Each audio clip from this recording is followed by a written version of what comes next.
just take a look at some of the other visuals that are coming in at this moment. World leaders attending the G20 summit have arrived in the national capital, given a rousing welcome at the airport, and have been treated to different dance forms of India. Among the leaders who have arrived are the US President, British Prime Minister Rishi Sunak, Russian Foreign Minister Sergei Lavrov, Chinese Premier Li Qiang, Canadian Prime Minister Justin Trudeau. The G20 summit takes place tomorrow at the Bharat Mandapam. So lots of images coming in from different parts of the leaders arriving. Let's go straight across to Geeta Mohan, our Diplomatic Affairs Editor, to track all the very latest. Geeta, the stage being set really by that meeting between the bilateral between Prime Minister Modi and the US President Joe Biden. Give us a sense of what has come out of it. There was much talk that this meeting could look at specific issues like the GE jet engine deal. Can you give us more details of what has emerged out of that meeting? Well, this was stock-taking. It was stock-taking, Rajdeep, because not so long ago there was a state visit of the Prime Minister of India to the United States of America. So yes, and in the meanwhile what happened was that the notice that was sent to the notification that was sent by the government, US government, to the Congress got cleared for the GE 414 jet engine deal. So that certainly was part of the conversation on how to take it forward, technology transfer. But one aspect that we've been talking about is the civil nuclear agreement. The first country that India actually signed the agreement with, but has had more engagement on that front, on nuclear agreement, with France and Russia than with America because of the nuclear liability clause. So we still do not have a readout on the specifics in the conversation that took place, Rajdeep, but we will be getting the details in some time. But the other very important bilateral at this point in time, when you talk about setting the stage, is the Hasina-Modi bilateral. Hasina's government is going into elections.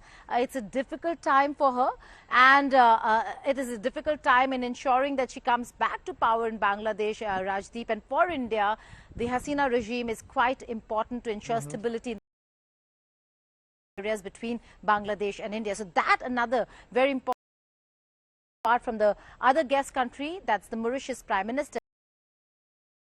There are going to be a lot of bilateral meetings. Who he's going to miss out on or is going to skip. Going to be a part of our conversation tomorrow. And there is a bilateral schedule with the Canadian Trudeau on Sunday. Is that a likelihood now? Because that's another.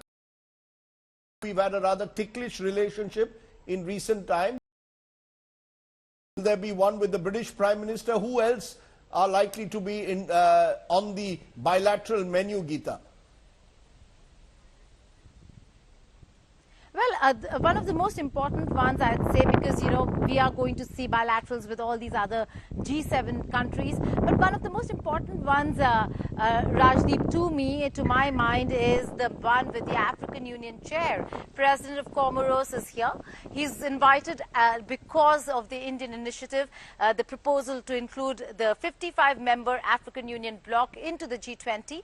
And should that happen, the consensus document will have one paragraph on African Union and that they are going to be the new member. So that is going to be a very important meeting because it is going to talk about the idea that Prime Minister Modi and the Indian administration has been pushing forth, which is voice of the global south, that G20 should be representative of developing countries, emerging economies, and that the new world order is a very changed world order, and so it should reflect, if it is not reflecting at the UNSC, if it's not reflecting at the G7, it certainly should reflect at the G20. So that's going to be a very important conversation and a bilateral to my mind. But yes, there are bilaterals that are now lined up with the British Prime Minister, with the Canadian Prime Minister.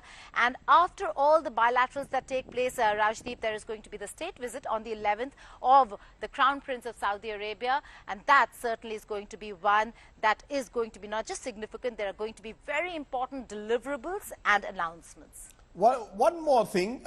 You mentioned the African Union possibly now becoming a member of G20. Is that almost certain? Is G20 on its way to becoming G21? And do we have more details on the possible consensus agreement that you spoke about, or does Ukraine remain the big sticking point there? Well, Russia-Ukraine is the sticking point. Climate change is a sticking point. African Union, Rajdeep, is not a sticking point. I've spoken to almost all member states, the G19 plus European Union, and publicly they've come out welcoming this idea of African Union being a part of the G20.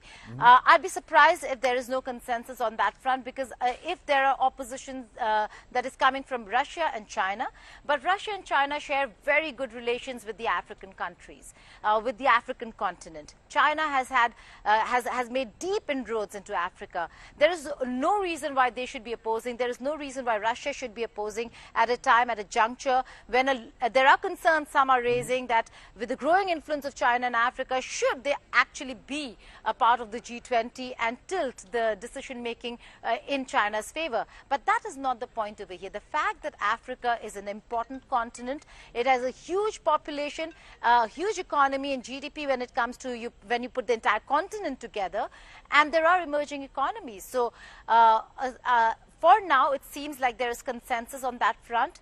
The divergences, the differences, Rajdeep, are going to be on Russia, Ukraine, particularly so. Climate change, where it's the West versus the developing, and in this, there's a strange case where India, China, Russia, and Saudi Arabia seem to be on the same page, as opposed to the ideas that the developed countries are putting forth. And then there is the other the other aspect where there is divergence, and that divergence comes from one country alone, and that's China. That has to do with language within the document, whether it's Vasudhaiva Kutumbakam, India's idea of promoting millets, women-led development, a term that they say insists that use the SDG goal terms and don't create your own. So there, and if you look at all these aspects, they are just language, but they're important, which is why in a very smart way, Rajdeep, and before I end, in a very smart way, while China has opposed Vasudhaiva Kutumbakam, India has ensured that the 3 sessions that are going to take place on day 1 and day 2 are actually what Vasudhaiva Kutumbakam symbolizes. The session 1 is called One Earth, session 2 is called One Family, and the concluding session on the second day is called One Future. So they've incorporated Vasudhaiva Kutumbakam in the concept of the themes under which the conversations will take place. Expect fireworks during the sessions. Ita Mon, for that very detailed briefing into what lies ahead and giving us a sense of what's happened also at the Modi-Biden meeting, of which we'll get more details from you once the Ministry of External Affairs shares them. Thanks very much for joining us.